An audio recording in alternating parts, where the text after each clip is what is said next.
Efirdə Telegrafın 15:00-a olan xəbər buraxılışıdır. Günün bu saata olan mühüm xəbərlərini təqdim edirik. Paşinyandan Qarabağ açıqlaması, sərhəddən təcili xəbər. Minsk qrupu niyə məhz 1 dekabrda ləğv edildi? 36 illik sir. Türkiyədən Ermənistana şərt, Zəngəzur dəhlizi açılsa necə olacaq? Həqiqi hərbi xidmətə çağırılmış vətəndaşlara müavinət ödəniləcək. Ermənistan Baş naziri Nikol Paşinyan dünən hökumət tərəfindən yayımlanan Qarabağ danışıqlarına dair paketlə bağlı fikirlərini bölüşüb. Telegraf xəbər verir ki, o bu barədə jurnalistlərə bildirib. Danışıqlar paketi yayımlandı. İndi isə eyni, köhnəlmiş narrativlər səslənir. Mən bir şeyi deyim, müxalifət danışıqlar prosesi barədə nə deyir desin, hörmətli dostlar, 30 ildən artıq hakimiyyətdə olmuşdunuz. Belə fürsətlər var idisə, niyə həll etmədiniz? Həqiqətən də müxalifətin dediyi kimi Ermənistanın maraqlarına uyğun həll imkanı var idisə, niyə etmədiniz? Paşinyan vurğulayıb. Həmçinin baş nazir 2019-cu il sənədinə toxunaraq qeyd edib. Stat. İndi bizi niyə xəyanətkar adlandırırsınız? Sizdən Robert Köçəryan və Serj Sarkisyandan böyük satqın yoxdur. Bütün bunlar sadəcə manipulyasiya idi. 2018-ci ildə baş nazir olarkən ATƏT-in Minsk qrupu həmsədrlərinin qarşısında məsələ qoydum. Dedim ki, mən başa düşmürəm, bu sənədlərdən hansı indiki danışıqlar prosesinin başlanğıc nöqtəsidir, əvvəlki dövrün yekunu hansıdır? Hansı sənəd qısa xülasədir? 2019-cu ilin iyun sənədi bu idi. Soruşdum ki, əvvəlki dövrün qısa xülasəsi hansıdır? Bunu əvvəlki dövrün danışıqlar xülasəsi kimi təqdim etdilər və bu kontekstdə də mən sual verdim.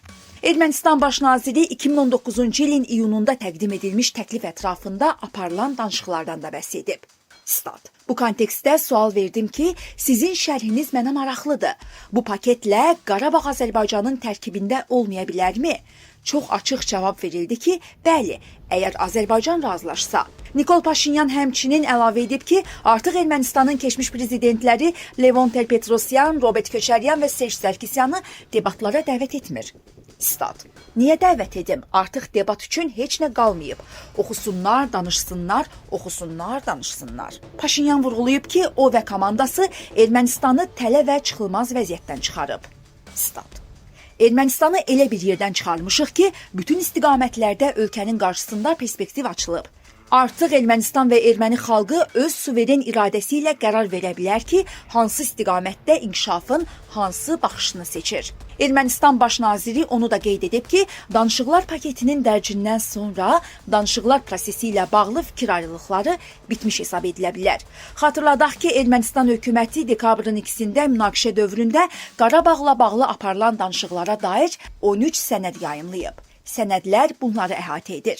ATƏT-in Minsk qrupunun tövsiyələri, Ermənistan baş nazirliyinə namizəd Serj Sarkisyanın parlamentdə bəyanatları, Krakov sənədləri, Serj Sarkisyanın Vladimir Putinə məktubu, ATƏT-in Minsk qrupunun 2016-cı il üçün təklifləri, Rusiyanın təklif etdiyi paket, Kazan sənədləri, Madrid prinsipləri, Mehri və Qarabağın mübadiləsi variantı, ATƏT-in Minsk qrupunun əhatəli tövsiyələri, ATƏT-in fəaliyyətdə olan sədrinin Lissabon sammitində bəyanatı, Budapeşt zirvə bəyannaməsi və BMT Təhlükəsizlik Şurasının qətnamələri.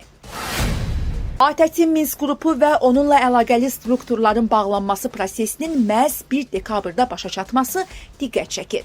Ermənistan SSR Ali Sovetinin Ermənistan SSR və Dağlıq Qarabağın birləşməsi haqqında qərarı 1 dekabr 1989-cu il tarixində qəbul edilib. Sonra baş verənlər məlumdur. Qarabağ və ətraf rayonlar işğal edildi.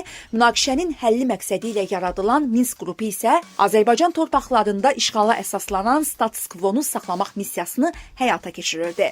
2020-ci ildə ərazi bütövlüyümüz, 2023-cü ildə suverenliyimiz bərpa edilsə də, Minsk qrupunun de jure mövcudluğu Qarabağ məsələsinin beynəlxalq müstəvidə açıq qalması demək idi.